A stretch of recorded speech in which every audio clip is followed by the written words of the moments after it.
Kalau kita mengungkapkan kebenaran ilmiah pasti banyak pihak-pihak yang tidak terima, ya Bang ya. Jadi itu kita sedang konsultasi ke tim pengacara, ya. Apakah kita nanti akan lapor balik atau tidak itu? Ya karena bagi kami kebenaran ilmiah itu mendewasakan dan mencerdaskan bangsa justru tanpa narasi-narasi yang dikarang-karang. Dan temuan kami atau kajian ilmiah kami itu bisa diverifikasi oleh ahli lain, baik di dalam maupun di luar negeri.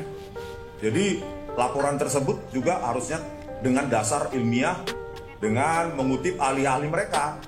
Tetapi kedewasaan kita menerima kajian ilmiah itu ya harusnya membawa kita ke peradaban yang lebih baik. Gitu.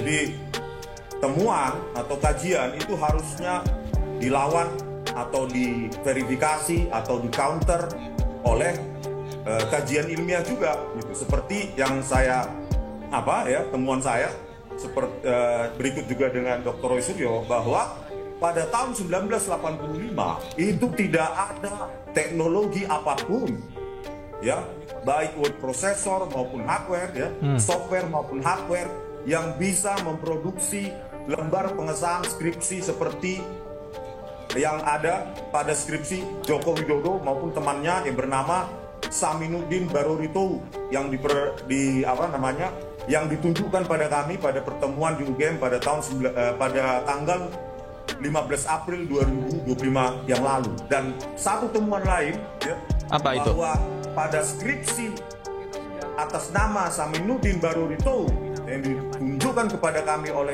kedua wakil rektor UGM itu tulisannya telah dipertahankan di depan penguji tesis dengan hanya satu tanda tangan pembimbing.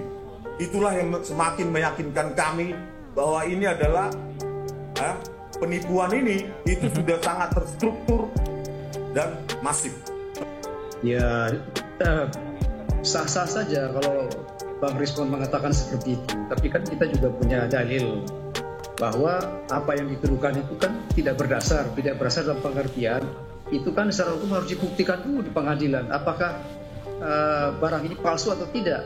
Jadi tidak bisa semena-mena mengatakan bahwa itu palsu sebelum putusan pengadilan. Nah itu sebabnya kita melaporkan ketiga oknum ini ya, karena kita melihat bahwa perbuatan mereka itu kan sudah menyatakan permusuhan, kemudian kebencian, kemudian penghinaan kepada masyarakat luas. Padahal apa yang dituduhkan itu kan belum tentu benar seperti yang mereka inginkan.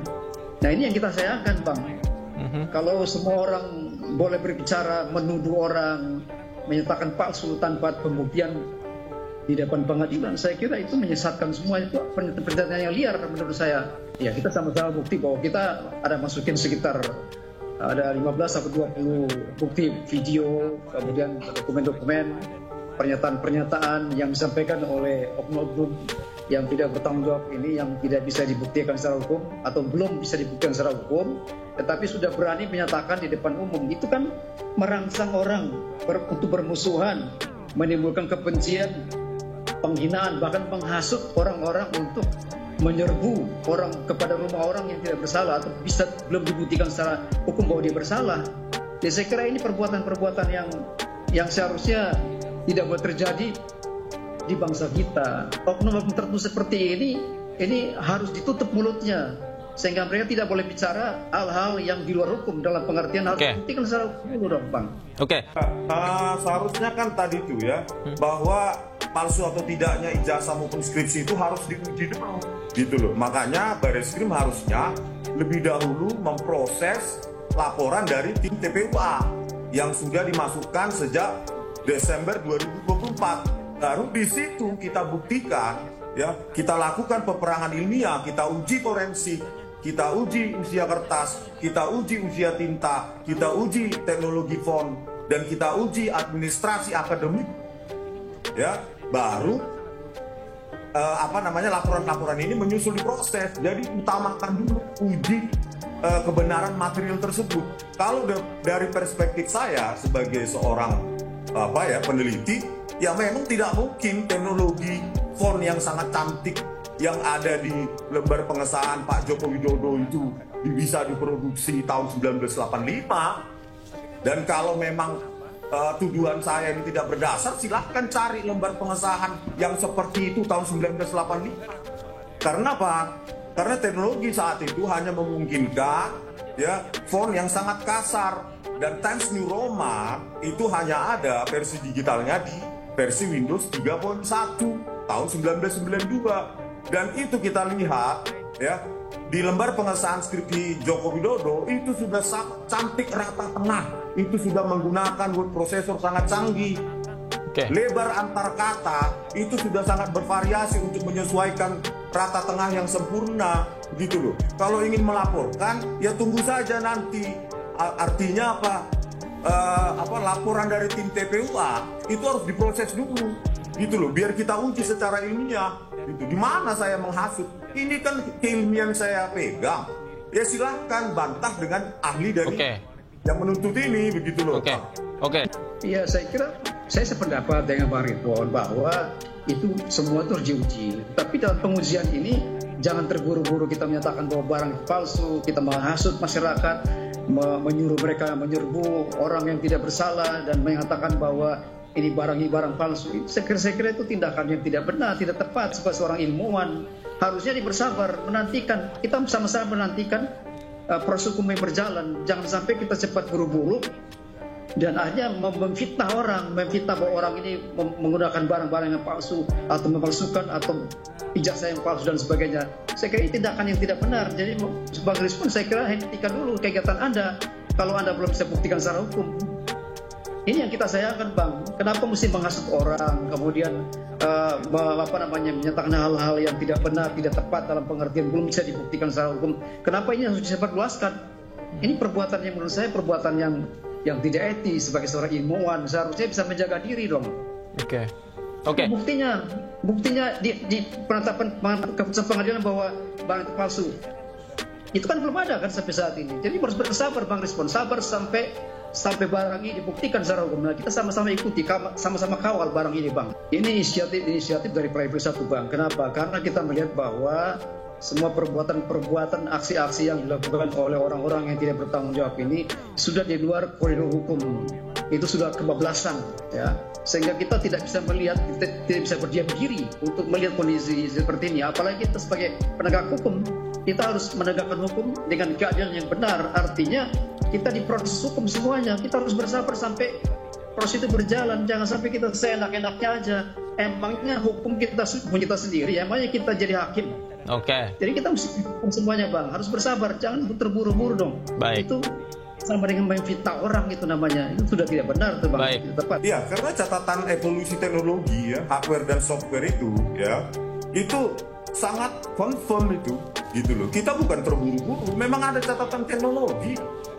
Catatan teknologi yang timelinenya tercatat di dunia, di sejarah, didokumentasikan dengan baik. Jadi itu bukan buru-buru, bisa diperiksa, orang juga semua tahu gitu loh, bahwa itu Times New Roman, bahwa Times New Roman itu hanya ada sejak Windows 3.1 dikembangkan dan lisensinya dibeli oleh Windows dan Adobe di Windows 3.1 dengan teknologi algoritma kurva Bezier, polinomial 2 dan 3. Di mana terburu-burunya? Itu sudah confirm itu gitu loh. Kecuali memang ya UGM bisa melakukan lewat ahlinya memproduksi lembar pengesahan skripsi seperti itu ya, dengan teknologi secantik itu, teknologi printing secantik itu dengan tahun 1985. Kalau menggunakan software maupun hardware itu catatan teknologinya jelas. Di mana buru-burunya? Gitu. Tidak buru-buru karena terdokumentasi dengan baik itu catatan teknologi itu. Teknologi berkembang itu terikat waktu dan ruang dan waktu. Maksud saya, begitu, Bang. Apa yang dilakukan oleh Bang Rizwan dan teman-teman itu sudah kebebasan, walaupun dengan alasan ilmiah, dengan alasan teknologi. Kita hormati semua, sama-sama kita ikut teknologi. Tetapi teknologi ini tidak boleh juga melanggar hukum. Kan Anda sudah memfitnah itu. Kan Anda sudah menyatakan bahwa barang ini palsu menurut pertemuan Anda, menurut ilmuwan yang Anda pelajari. itu menurut Anda itu barang ini itu harusnya konsumsi Anda sendiri, tidak boleh konsumsi secara umum. Sebelum putusan pengadilan yang ada, yang penetapan pengadilan atau putusan pengadilan yang inkrah mengatakan bahwa barang ini palsu. Jadi yang Anda lakukan ini itu sebetulnya seharusnya tidak bisa dipublikasikan karena apa? Itu melanggar hukum. Oke. Anda tidak paham hukum dalam hal ini. Artinya Anda menganalisis sesuatu menurut pendapat Anda, menurut teman Anda, lalu Anda menilai, Anda mencap sendiri, memfitnah orang, kemudian Anda mengatakan bahwa ini putusan pengadilan yang Anda jadi hakim sendiri, menyatakan bahwa ini palsu. Itu nggak benar itu. Oke, baik. Tidak benar tuh. Baik. Secara ilmuwan tidak boleh begitu. Baik. Siap, Bang. Siap. Ya, tadi ya catatannya sedikit bahwa kajian ilmiah itu bukan untuk pribadi. Ya. Kita untuk mencerdaskan bangsa, gitu.